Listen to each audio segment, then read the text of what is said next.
Quand je suis allé récemment à la Mecque, j'ai été reçu par un des imams de la mosquée et je lui ai posé une question. Je lui ai dit, mais Dieu dans le Coran ne parle pas de Makka, hein? Il parle de Baka.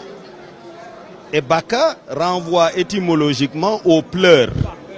Alors pourquoi est-ce qu'on penserait que le lieu de pèlerinage serait ici et pas à Jérusalem?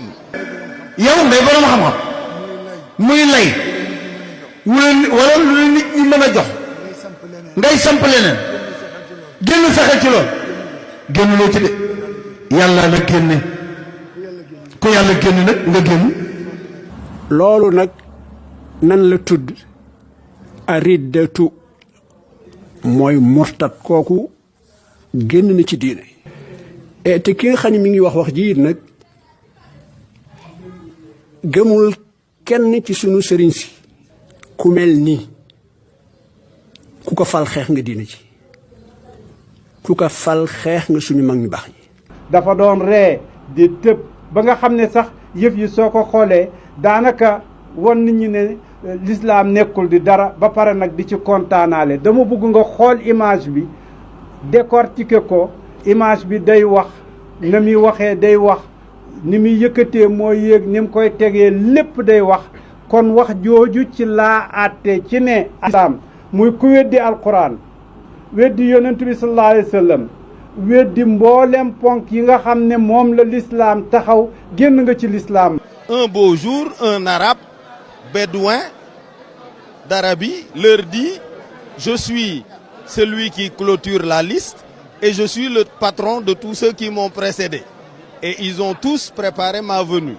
Ben, les gens ont pété un câble. Ils se disent, mais d'abord, comment est-ce qu'un un prophète peut venir des Arabes alors que tous les prophètes sont juifs?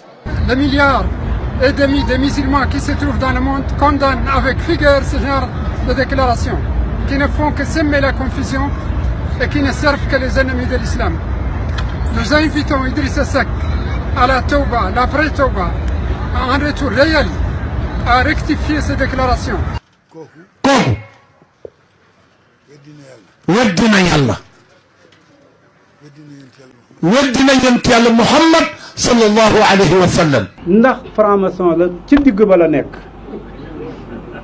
waaw ci digg ba la nekk léegi nag ba gën a kawe la doon ut ci suba sax maa ngi doon wax ne yaakaar naa du franc-maçon fi mu ne nii fokk ñu créé waat beneen franc-entrepreneur la passé na maçon. Sénégal fi mu toll nii. maanaam yab nit ñi la nga toog ba fii ñu toll nga ne da ngay jàngal nit ñi fii lañu war a ajee wala fale waruñoo ajee ji fële. yeneen détails yi wax yi sax man bëgguma cee wax parce que dafay sax siiwal wax ji dafa amul benn njëriñ. waaw waaye aj duñ ko jëlee ci Idriss Seck. duñ ko jàngee ci moom. duñ xoolee moom fan la ko war a defee. bu fekkee ne daf foog ne yahudi yi ñooy falaate ci Sénégal yahudi yi falaate wuñ ci Sénégal. sénégalais yi ñooy falaate ci Sénégal. dootul ñam nguur ba ba muy dee.